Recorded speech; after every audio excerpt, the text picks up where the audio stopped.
Election होने वाले हैं। आप किसको वोट करेंगे? क्यों तो शिवसेना के उम्मीदवार है, बीजेपी के, एमआईएम के, फिर उसके बाद भारतीय जनता पार्टी के। अभी रनर जो है एमपी है हमारे इम्तियाज़ जलील साहब। इन्होंने काफ़ी शहर के लिए जो है बहुत जद्दोजहद की, काम किया उन्होंने और काबिल शख्सियत है। और इंशाल्लाह हमारी राय ये है कि हम इम्तियाज़ जलील को ही वोट देंगे। क्या वजह है वोट देने की? क्यों तो 2000 जो इलेक्शन हुए पीछे 2.5 साल जो है तो लोकसभा के कोविड के अंदर गए। जी, इम्तियाज़ जलील साहब ने क्या क्या डेवलपमेंट किया शहर का? इम्तियाज़ जलील साहब ने पूरे औरंगाबाद के लिए जो है हमा किस्म के जो है काम किए उन्होंने। अब हर ताल्लुक़े के अंदर, हर शहर ताल्लुक़े में, गांव में, शहर में, वार्डों में, हर जगह पे उनका काम है। अब जितनी चीज़ें उनकी गिनाएं ये बताइए आप। आपका नाम? मोहम्मद रफ़ीक पटेल। 2024 के इलेक्शन में आप किसको वोट करेंगे? शिवसेना, बीजेपी, एमआईएम और इच्छुक उम्मीदवार भी है अपक्ष, किसको वोट करेंगे आप? सबसे पहले तो मैं अपना परिचय देना चाह रहा हूँ। मैं नाहिद फारूकी सोशल वर्कर हूँ। और दूसरी बात जो है, इम्तियाज़ जलील साहब ने लोग बोलते बहुत काम किए, लेकिन काम ऐसे करे उन्होंने जो किसी को ज़्यादा फ़ायदा नहीं पहुँचा। कोई नौजवान बच्चे को उन्होंने आज तक नौकरी के लिए कोशिश नहीं करे, और ख़ास तौर पर मुस्लिम बच्चों के लिए तो मैं समझता हूँ कोई कोशिश ही नहीं की गई। औकाफ की ज़मीन पे खुद घर बना के बैठ गए, और दूसरे लोग जो है बेघर। अभी उन्होंने गडकरी के ऊपर एक जुमला बोले थे कि भाई शत्रु प्रॉपर्टी के लिए मैं आखिरी दम तक लड़ूंगा। लेकिन क्या हुआ उसका? शत्रु प्रॉपर्टी आज भी डिक्लेयर है, कल भी डिक्लेयर थी। अब हो सकता है वो अगर ख़त्म हो गया उनका कार्यकाल तो वहाँ का वाली कौन है गडकरी का? तो मैं जलील साहब से दरख्वास्त करूँगा, अब आखिरी टाइम में कम से कम पार्लियामेंट के अंदर उठाना चाहिए उन्होंने। शत्रु प्रॉपर्टी का है, वहाँ के लोगों ने जो है पूरी प्रॉपर्टी खरीदे, पैसे दे के खरीदे, किसके बाद रजिस्ट्री है, किसके बाद प्यार कार्ड है, किसके बाद परमिशन है, फिर भी सरकार बोल रही है वो हमारी प्रॉपर्टी है, शत्रु प्रॉपर्टी है। तो जलील साहब ने बोले थे मैं जाग रहा हूँ तुम सो जाओ, तो ऐसा सो गए हो 2-3 साल से, इधर ख्याल ही नहीं दे रहे हो। तो जलील साहब ने पार्लियामेंट का आखिरी जो चल रहा है अभी इजलास चल रहा, तो ये इजलास के अंदर उन्होंने आवाज़ उठाना चाहिए कि भाई शत्रु प्रॉपर्टी, हिंदुस्तान में 6000 जगह ऐसी प्रॉपर्टी है कि शत्रु के अंदर है। तो वहाँ के लोगों ने क्या करना? कटघरे कम से कम 1 लाख का एरिया है। अब 1 लाख लोग अगर बेघर हो गए तो जलील साहब को वोट दे सकते हैं क्या? वो प्रकरण में एमआईएम के कुछ नगर सेवक भी वो उस सिलसिले में वो काम कर रहे थे, इस पे क्या बोलेंगे आप? काय की जो सलीम सारा है वो भी वो आंदोलन में भाग ले रहे थे, वो शत्रु प्रॉपर्टी के। मैं क्या बोल रहा हूँ, बहुत से लोग ऐसे हैं वहाँ पे के अंदर जो खुद ही उन्होंने जो तो वो प्रॉपर्टी सेल करे, और वो बोल रहे हैं हम प्रॉपर्टी के अंदर लोगों का साथ देंगे। तो ये कहाँ तक चलेगा ये बात? तो पहले उन्होंने क्लीन हो जाना चाहिए और बाद में बताना चाहिए कि भाई लोगों के हम साथ में रहेंगे या लोगों के आगे रहेंगे या पीछे रहेंगे। वो तो बोल रहे हमारे कुछ मालूम ही नहीं, तुम तुम्हारा देखो। तो मैं उनसे भी दरख्वास्त करता हूँ कि वो लोग जो है लोगों का साथ दें और सच्चे दिल से साथ दें। अगर इम्तियाज़ जलील ने वो शत्रु प्रॉपर्टी का मसला हल करा तो आप वोट देंगे क्यों? नहीं, शत्रु प्रॉपर्टी देखो, अभी दौलताबाद में 250 एकड़ शत्रु प्रॉपर्टी डिक्लेयर कर दी उन्होंने। अब हो सकता है दौलताबाद के अंदर भी नाराज, वो माल के हक में आ गई वो प्रॉपर्टी, उसकी रजिस्ट्री हो गई एक के नाम पे, और एक ही दिन में रजिस्ट्री, दूसरे दिन फेर हुआ। क्या बोलेंगे इस पे वो आप? तो हमारे बाद में कटघरे के एरिया के बाद में वो प्रॉपर्टी मालकी हक में है। लेकिन ये कटघरे का मामला जो 1.5 साल से पड़े हुआ है बिल्डिंग में, जिसके ताल्लुक से आज तक उन्होंने पार्लियामेंट के अंदर आवाज़ नहीं उठाई। तो यहाँ के लोगों की रिश्तेदारियाँ दूसरे वार्ड में भी है, पूरे औरंगाबाद शहर में, पूरे ज़िले में है।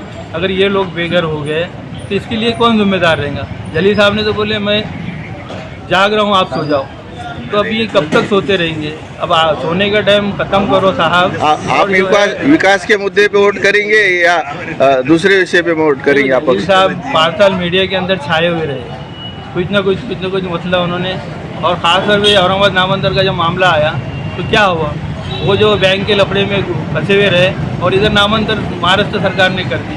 तो ये भी गलत बात है भाई, आप बैंक वालों का भी काम करो, लेकिन नामांतर के लिए भी उन्होंने कोशिश करना चाहिए था, रुकाना चाहिए था कहीं ना कहीं। लेकिन नामांतर आज देखो पूरे औरंगाबाद शहर में और जिले के अंदर धड़ाल से जो है तो संभाजी नगर लिखा जा रहा है। कि क्या है ये? इसके लिए वो बोल रहे मैं यहाँ पैदा हुआ हूँ, मैं यहाँ का एमपी हूँ, मैं होने नहीं दूंगा। लेकिन जहाँ वहाँ GR निकल गया, हर सरकारी ऑफिस के अंदर बोर्ड लग गया संभाजी नगर हो गया बोल के, अब इसको वापस लेके जाना और औरंगाबाद की तरफ, तो मैं समझता हूँ जो काम किए उनके काम की तारीफ करना चाहिए ज़रूर, लेकिन मैं नहीं समझता हूँ वो जो कास्ट पे आते, मुस्लिम कास्ट पे आते, उसके हिसाब से उनको कौन वोट देगा। मुसलमानों के 4-4.5 लाख वोटिंग है और सामने वाले जो है तो करीब 20 लाख वोटिंग है, तो अब ये मेल नहीं खा रहा ना। तो जलील साहब ने आपके, मैं समझता हूँ MP के लिए नहीं बल्कि यहाँ औरंगाबाद सेंट्रल से जो है आमदार के लिए लड़ना चाहिए। आमदार के लिए उनके लिए आसान रहेगा, और नहीं तो फिर अभी खासदार के लिए लड़ेंगे और बाद में खासदार में आगे पीछे हो गए तो फिर बाद में 6 महीने के बाद फिर आमदार का इलेक्शन आ रहा, फिर आमदार के अंदर खड़े जाएंगे। तो मैं समझता हूँ अगर हमको 2 सीट लाना है तो गैर मुस्लिम को खड़े करो, MIM से खड़े करो, कोई मराठे को खड़े करो, तो उसका फ़ायदा होगा। मराठे भी बहुत से खुश है जलील साहब से, लेकिन उम्मीदवार में अगर चेंज हो गया, जलील साहब की जगह कोई मराठा उम्मीदवार आ गया तो बहुत बड़ी कामयाबी मिल सकती है। और एक पार्लियामेंट के अंदर एक मराठा उम्मीदवार बोलते चुन के गया औरंगाबाद से, तो मैं समझता हूँ बहुत बड़ा। 15 साल चंद्रकांत खैरे जो तो संसद में थे, और MIM का बोलना है कि उन्होंने 15 साल में कोई डेवलपमेंट नहीं किया। नहीं, खैरे साहब ने उनके हद तक जो करना था करे, लेकिन उनकी पार्टी की तो पूरे हिंदुस्तान में हुकूमत थी, उन्होंने औरंगाबाद में अगर नहीं भी किए होंगे दूसरी जगह किए होंगे, और उन्होंने अपना भी विकास करे।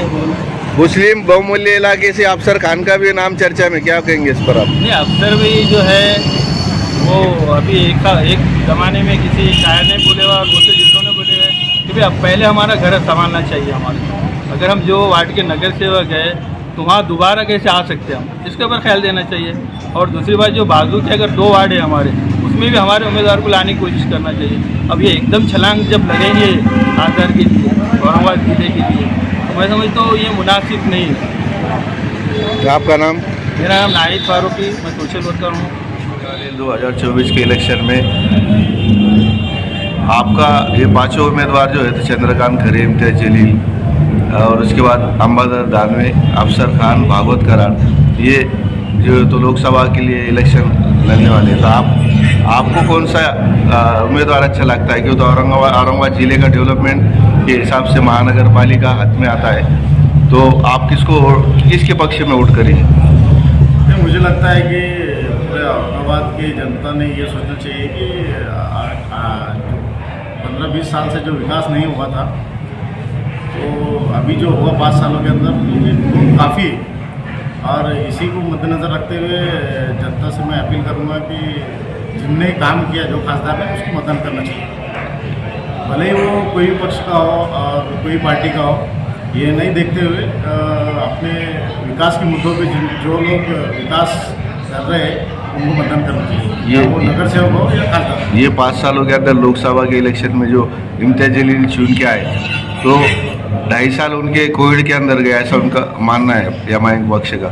तो इम्तियाज जलील ने जो डेवलपमेंट किया 5 साल में, आपको कैसा लगता है? इम्तियाज जलील का डेवलपमेंट चंद्रकांत खैरे से अच्छा है?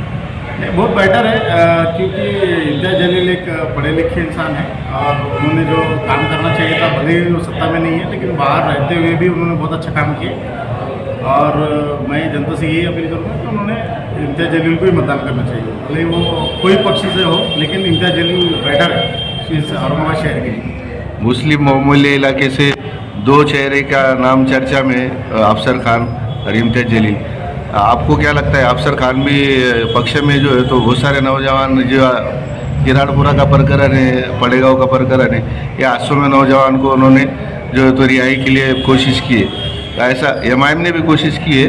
मगर आपको क्या लगता है, ये दोनों चेहरे में से आप किसको चाहेंगे? नहीं, ऐसा है, अफसर खान एक अपनी जगह उनकी वो रखते हैं, बट लेकिन इम्तियाज जलील का एक लोकप्रिय जो अभी होना बहुत ही शहर के लिए अच्छी बात है, और मेरे को नहीं लगता है कि अफसर खान खासदार बन सकेंगे।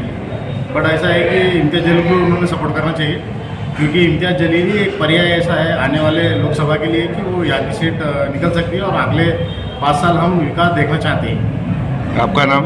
आरिफ खान, पड़ेगा से आते हैं औरंगाबाद शहर के लिए जो अभी लोकसभा के इलेक्शन होने वाले, आप कैसे चाहेंगे उम्मीदवार को? क्यों तो आने वाले इलेक्शन में इंडिया आघाड़ी से भी आपकी युति हो सकती है, तो 2024 में अभी आन करीब ये आचार संहिता लग सकती है, तो आपका उम्मीदवार कौन हो सकता है? हमारा अभी तो तय नहीं हुआ है। हमारा जो भी केजरीवाल साहब जो भी उम्मीदवार तय करेंगे या इंडिया गठबंधन में शामिल होने पर हम उनके साथ रहेंगे। और जैसा कि हमारे पंजाब और दिल्ली में जो हमारे जो योजनाएं हैं उसको हम लाने की कोशिश करेंगे। औरंगाबाद शहर में भारतीय जनता पार्टी, शिवसेना और एमआईएम का जो है तो बोलबाला है। ये अगर कांग्रेस अगर टिकट देती है इंडिया आघाड़ी में, तो आपका उम्मीदवार कौन हो सकता है? ये अफसर खान की भी नाम जो तो चर्चा चल रही है मार्केट में, तो आप किसको चाहेंगे?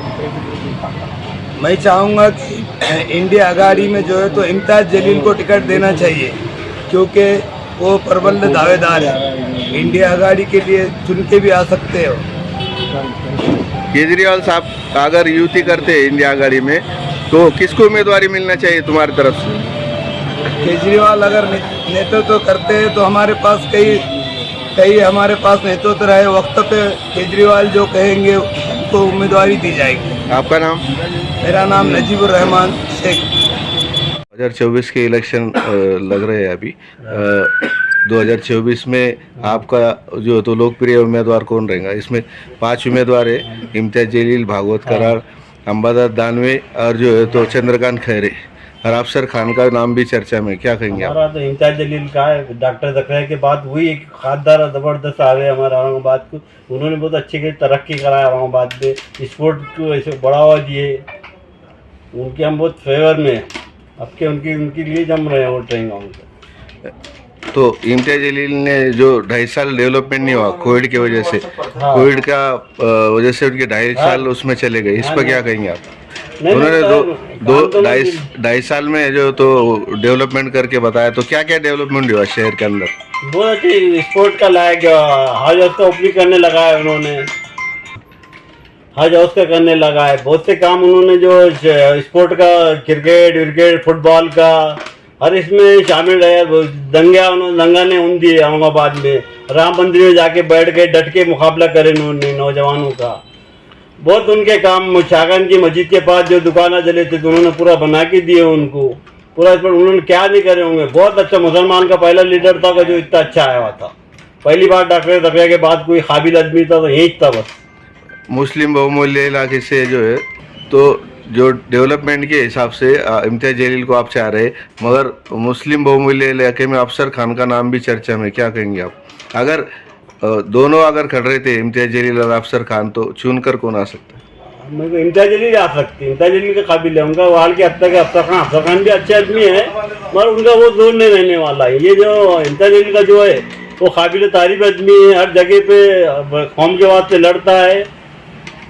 बाढ़ के बहुत तरक्की, पानी की लाइन, रोड़ा जहाँ देखो उनके बोर्ड लगे हुए। इम्तियाज जलील ने जितने भी काम करा है, सीमेंट रोड का पूरा उन्होंने हर जगह गली गली काम करे, पाइपलाइन का पानी का उनका सब लावा है, खटखट गेट का पूरा हल कर दिया उन्होंने, जो रोड का था, जो पानी तुमता था। हमारे रोशन गेट में भी अच्छा उन्होंने सामने चौरात बनाए, रोशन गेट का भी, रोशन गेट भी रोड राम मंदिर से लेके रोड रोशन गेट तक लाए। इंशाल्लाह और आगे रहेंगे, और हम चुन के लाएंगे और काम कर देंगे। हमारा आपका नाम? हबीब खालिद चौस, रोशन गेट।